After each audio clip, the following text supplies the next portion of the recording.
खरात प्रकरणी रुपाली चाकणकरांच्या अडचणीत आणखी वाढ झाली आहे। अशोक खरातची बातमी छापणाऱ्याला नोटीस बजावली, संपादकांवर 5 कोटींच्या अब्रू नुकसानीचा दावाही ठोकला होता। रुपाली चाकणकर यांचा या सगळ्या संदर्भात दबाव होता। रुपाली चाकणकर यांचा फोन आला होता। संपादक दत्तात्रय खेमनर यांनी या संदर्भातली माहिती दिली आहे। दत्तात्रय खेमनर हे स्थानिक वृत्तपत्र खबरदार पुढारीचे संपादक आहेत। तर एका वर्षापूर्वी नेमकं काय घडलं होतं याबाबत दत्तात्रय खेमनर यांच्याशी सविस्तर बातचीत केली आहे आमचे प्रतिनिधी जयेश सावंत यांनी। काय नेमकी प्रकार होता, कशा पद्धतीने याला वाचा फोडण्यात आली, काय आज काय वाटतं? खरं तर आज मनापासून आनंद आहे का मी 1 वर्षापूर्वी माझ्या दैनिक खबरदार पुढारी या वृत्तपत्रात ही बातमी प्रसिद्ध केली होती। आपल्या समोर दाखवतो, महिलांचे लैंगिक शोषण करणारा लिंग पिसाट भोंदू कॅप्टन बाबाच खबरदार पुढारी करणार पोलखोल, अनेक मंत्री, सरकारी अधिकारी, महिला पदाधिकारी भोंदू कॅप्टन बाबाचे भक्त, या मताळ्याखाली मी ती बातमी 4 मार्च 2025 रोजी प्रसिद्ध केली होती।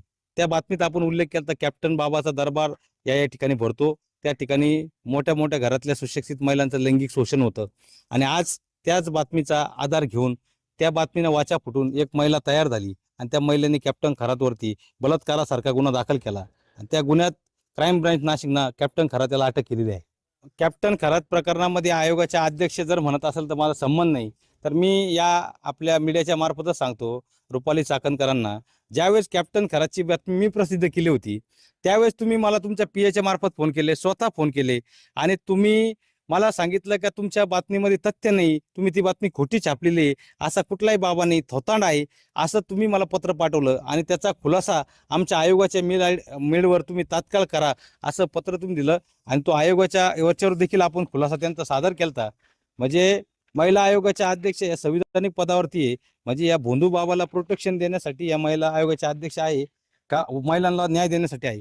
तेव्हा 19/3/2025 रोजी रुपाली चाकणकर या महिला आयोगाच्या अध्यक्ष आहे आणि यांच्या या माझ्या लेटर पॅडवरती मी त्यांना खुलासा सादर केला। जय सावंत, जय महाराष्ट्र न्यूज कथा, श्रीरामपूर, अहिल्यानगर।